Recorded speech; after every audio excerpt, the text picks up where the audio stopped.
ವಿದ್ಯಾವಂತರಿಗೆ ಸರಿಯಾಗಿರುವಂತ ಒಂದು ಕಿರೀಟ ಆಗಬೇಕು. ಸದ್ಯದಲ್ಲಿ ನಾನು ಸಹಾಯ ಮಾಡ್ತೇನೆ. ಆದಿತ್ತು. ಎಲ್ಲಿ ಉಂಟು ಅದು ಕಿರೀಟ? ಒಳಗುಂಟು.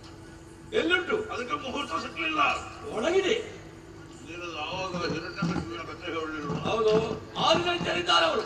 ಆ ಹಿರಣ್ಯಕಶಿಪಿನೊಡೆ ಒಂದು ಕಿರೀಟ ಇತ್ತಪ್ಪ. ಬ್ರಹ್ಮದೇವನ ಪೂರ್ಣಾನುಗ್ರಹದಿಂದ ಲಭ್ಯವಂತು. ಕಿರೀಟವನ್ನ ನಿನ್ನ ತಲೆಗೆ ಧಾರಣ ಮಾಡಬೇಕು ಅಂತಿದ್ದೇನೆ. ಅದು ಯಾವ ಕಾಲ? ಇದು ಯಾವ ಕಾಲ? ಅದೇ ಆ ಕಾಲ ಯುಗ ಯುಗಗಳು ಹಿರಣ್ಯಕಶ್ಯಪನ ಕಿರೀಟವಿದೆ ಅಂತ ಹೇಳ್ತೀವಿ. ಆ ಕಿರೀಟವೇ ನಮ್ಮಲ್ಲಿ ಇದ್ದದ್ದು ಇಲ್ಲ ಅಂತಂದ್ರೆ ಯಾವಾಗಲೇ ಕಳ್ಳತನಾಗ್ತಿತ್ತು. ಭದ್ರತೆಯಲ್ಲಿ ಸಿದ್ಧನಿಗೊಂದು ತಲೆ ಸಿಕ್ಕಬಹುದು ಅಂತ ಆದಿತ್ಯನಾದಂತಹ ಹಿರಣ್ಯಕಶ್ಯಪನ ಕಿರೀಟವಿದೆ. ನನ್ನ ಊಹೆ ತಪ್ಪಾಗಲಿಲ್ಲ. ಅದು ಕೊಂಡಾಕನಂತ ಯೋಗ್ಯದವರಿಗೆ ಆ ಕಿರೀಟ ದಕ್ಕುವುದು ಹಾಗೆ ಸಮಯ ಸಂದರ್ಭ ಒಳ್ಳೆಪ್ಪ. ಇಷ್ಟೇ ಸಾಲದು. ಇನ್ನು ಕೆಲವು ವಿಷಯಗಳನ್ನು ನಿನಗೆ ನಾನು ಹೇಳಲಿಕ್ಕಿದ್ದೇನೆ.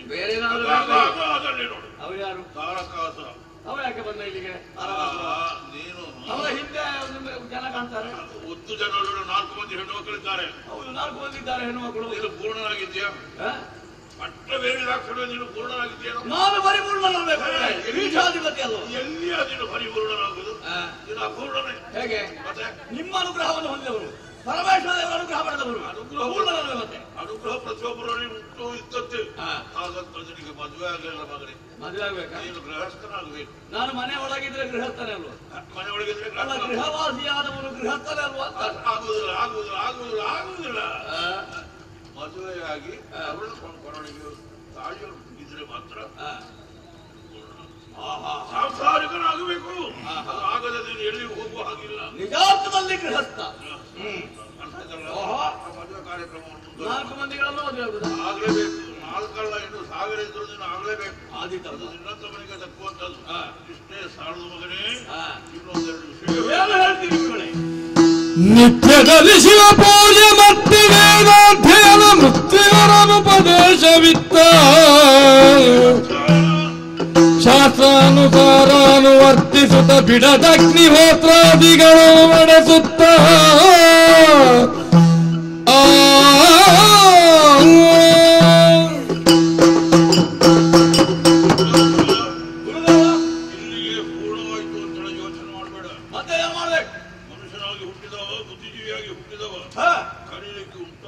ಕಟ್ಟಿದಂತಹ ಪುರ ಪಡೆದಂತಹ ಅಧಿಕಾರ ಇದನ್ನು ಶಾಶ್ವತವಾಗಿ ಉಳಿಸಿಕೊಳ್ತೇನೆ. ಅಲ್ಲಿವರೆಗೆ ಆಗುವುದಿಲ್ಲ ಅದು. ಅದನ್ನು ಪೂರ್ಣವಾಗಿ ಉಳಿಸಿಕೊಳ್ಬೇಕು ಎಂದಾದ್ರೆ ನಾವು ಮಾಡುವಂತಹ ಆಚಾರವೇ ಅದಕ್ಕೆ ಕಾರಣ. ಏನಾಗಬೇಕು? ನಮ್ಮ ಆಚಾರ ಎಲ್ಲಿಗೆ ಹಾಳಾಗ್ತದೆ, ಎಲ್ಲಿ ಹಾಳಾಗಿ ಹೋಗ್ತದೋ ಅಲ್ಲಿ ನಮ್ಮ ಸಂಪೂರ್ಣ ನಾಶವಾಗ್ತದೆ ಅನ್ನೋದು ಸತ್ಯ.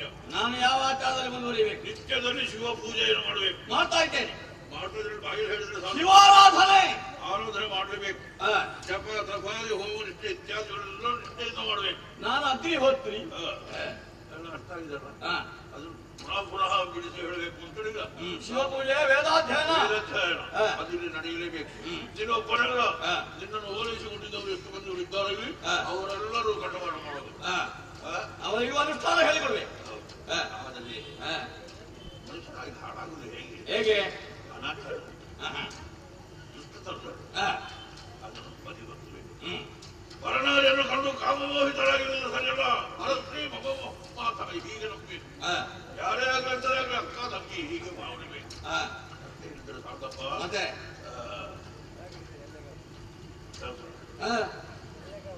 ಮುಗಿತು ಅಂತ ಹೇಳಬೇಕಿದ್ಯಾ? ಮತ್ತೆ ಇನ್ಯಾವುದು ಉಪ್ಪು ಹೇಳಲಿಕ್ಕೆ ತುಂಬ ಈಗ ಸಮಯ ಇಲ್ಲ ನನಗೆ.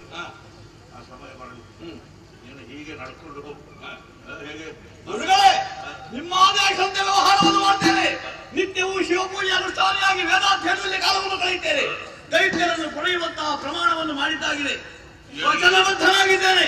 ಎಲ್ಲಿ ಹೋದರೂ ಬರಬೇಕಾದಿದೆ. ಒಂದು ವೇಳೆ ನಾನು ಎಲ್ಲಿಯಾದ್ರೂ ತಪ್ಪಿದ್ರೆ ನೀವೇ ಬಂದು ಹೇಳ್ಬೇಕು ದಾರಿ.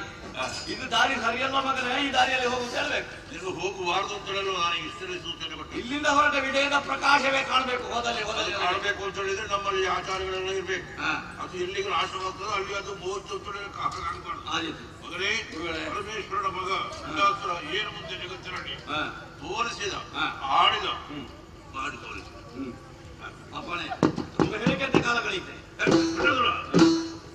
ನಿನಗೆ ಎಲ್ಲಿಯಾದ್ರೂ ಮರವೇ ಆಗಿ ಹೋದ್ರೆ ಸಂಶಯ ಮಾಡಬೇಡ. ನಾನು ಜೀವಂತವಾಗಿದ್ದೇನೆ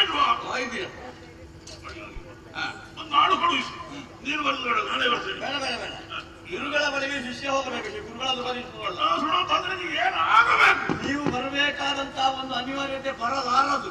ಅಂತದನ್ನು ಮಾಡುದು ಬಂತು ಅಂತಾದ್ರೆ ಬಂಡ ಹಾಳಾದ ಅಂತ ಹಾಳ ಕೊಡೋದು ಜಾಗ್ರತೆ ಮಕ್ಕಳೊಟ್ಟಿಗೆ ಮಾಡಬೇಡ